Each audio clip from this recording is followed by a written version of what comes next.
बन करके डसने के लिए आता है। एक महर्षि हैं जिनका नाम है आस्तिक। आस्तिक मुनि आते हैं कि मैं अपने राजा को मृत्यु को प्राप्त नहीं होने दूंगा। तो वह जो है आस्तिक मुनि ऐसी विद्या जानते थे कि जिससे सर्प के डसने का कोई भय न हो। लेकिन उन ऋषि को स्वयं सुंदर सी सोने की छड़ी बन करके रास्ते में तक्षक ही उन महात्मा के साथ वहां जाता है जो है सर्प। फिर वहां तक्षक नाग बन करके राजा के शरीर को डसता है। अंतिम उपदेश करके सुखदेव जी चले जाते हैं। तक्षक ने जैसे ही डसा राजा का शरीर ज्वल उठा, दहमान हो गया और महाराज उससे पहले ही शरीर छूटने से पूर्व ही परीक्षित आत्मस्थ हो गए थे। आत्मज्ञान प्राप्त हो गया था उनको। वो निश्चिंत भाव से परमात्मा में उनका विलय हो गया था। और जब तक्षक ने उनको डसा, बाद में उनके पुत्र जन्मेजय ने एक सर्प यज्ञ किया, सर्प सत्र किया, जिसमें उन्होंने संकल्प लिया कि मैं दुनिया से समस्त सांपों को रहने नहीं दूंगा, सबका विनाश कर डालूंगा।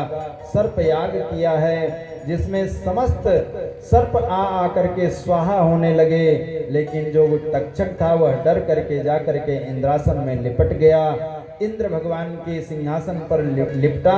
सो इंद्र का सिंहा, ब्राह्मणों ने ऐसे मंत्र पढ़े कि महाराज इंद्र सिंहासन सहित उस कुंड में स्वाहा होने के लिए आ रहे थे।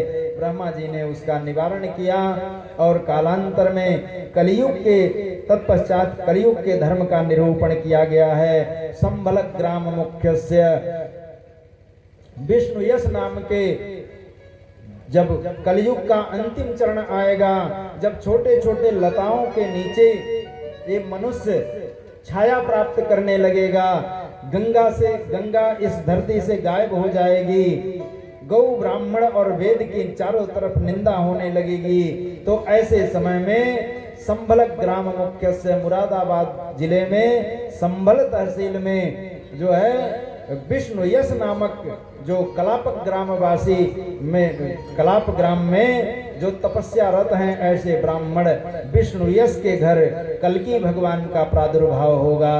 और ऐसा तब होगा जब विप्रत्वम सूत्र में वही, केवल विप्र किसे कहा जाएगा, ब्राह्मण किसे कहा जाएगा, केवल जो जनेऊ धारण करेगा। न उनमें जप होगा, न तप होगा, न विद्या होगी, न ज्ञान होगा, बल्कि केवल जनेऊ पहनने से ब्राह्मण हो जाएंगे। जब वर्ण और जाति का परिहार करके लोग स्वच्छंद रूप से प्रेम विवाह करने लगेंगे तो समझ लेना कि कलयुग आ गया है महाराज। और जब कलयुग की पराकाष्ठा आएगी, गंगा गौ वेद की निंदा होने लगेगी, 12 सूर्य तपेंगे महाराज, जहाँ निश्चेष्ट होकर के मनुष्य अकारण ही अकाल मृत्यु मरने लगेंगे, पृथ्वी से अन्न जो है उत्पन्न होना बंद हो जाएगा, तो कल्की भगवान का अवतार होगा। बोलिए कल्की भगवान की जय हो।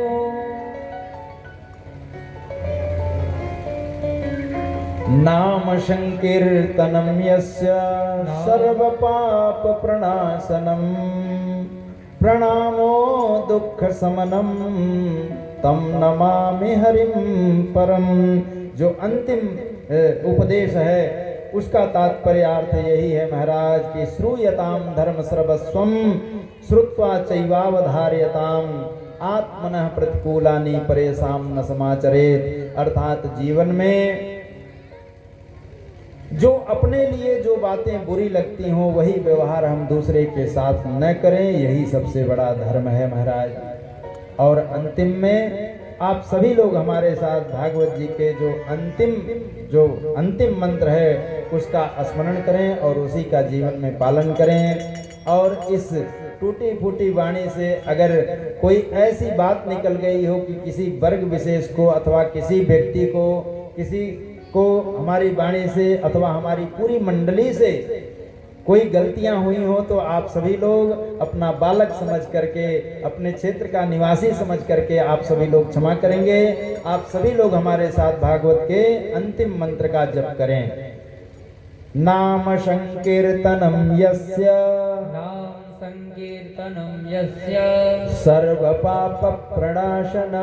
सर्वपापप्रणाशनं प्रणामो दुःखशमनः प्रणामो दुःखशमनः तं नमामि हरिं परम् तं नमामि हरिं परम् यस्य स्मृत्या च नामोक्त्या यस्य स्मृत्या च नामोक्त्या तपो यज्ञक्रियादिषु तपोयज्ञक्रियादिषु न्यूनं सम्पूर्णतां याति न्यूनं सम्पूर्णतां याति सद्यो वन्दे तमच्युतम् सद्यो वन्दे तमच्युतम् ॐ विष्णवे नमः ॐ विष्णवे नमः ॐ विष्णवे नमः ॐ विष्णवे नमः ॐ विष्णवे नमः ॐ विष्णवे नमः श्री विष्णु स्मरणात् सर्वं परिपूर्णमस्तु पूर्णमदः पूर्णमिदं पूर्णात् पूर्णमुदच्यते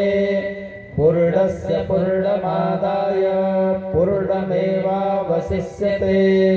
बोलिए भागवत भगवान की जय। श्री सुखदेव स्वामी की जय हो।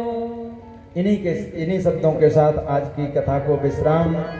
पुनः आप सभी लोग जीवन में संतों का संग प्राप्त करें, पुनः भगवान की सुंदर सुंदर कथा श्रवण करें। जिस प्रकार आपने हमारा सहयोग किया है उसके हम बारंबार आभारी हैं। पूरे बलही गांव को के आभारी हैं और आप लोगों ने जिस तरह से शांति से सुना है वह अद्भुत है। और यहाँ के आयोजक संयोजक को मास्टर साहब को भी हम बारंबार धन्यवाद देते हैं जो इतनी सुंदर व्यवस्था इन्होंने की थी। हर प्रकार से बड़ी अच्छी व्यवस्था रही और इसी के साथ हम वाणी को विराम देते हैं। आइए हम सभी लोग आरती करें, तत्पश्चात कथा को विश्राम। यदि अनुष्ठान मेहमानगण आप आए भगवान की मंगल में आरती करें और सभी भक्तजन था स्थान पे खड़े हो जाएं, बड़े ही भाव से भगवान की मंगलमयी आरती करें आप सभी। ओम ज्वाला मालिन्ये नमः।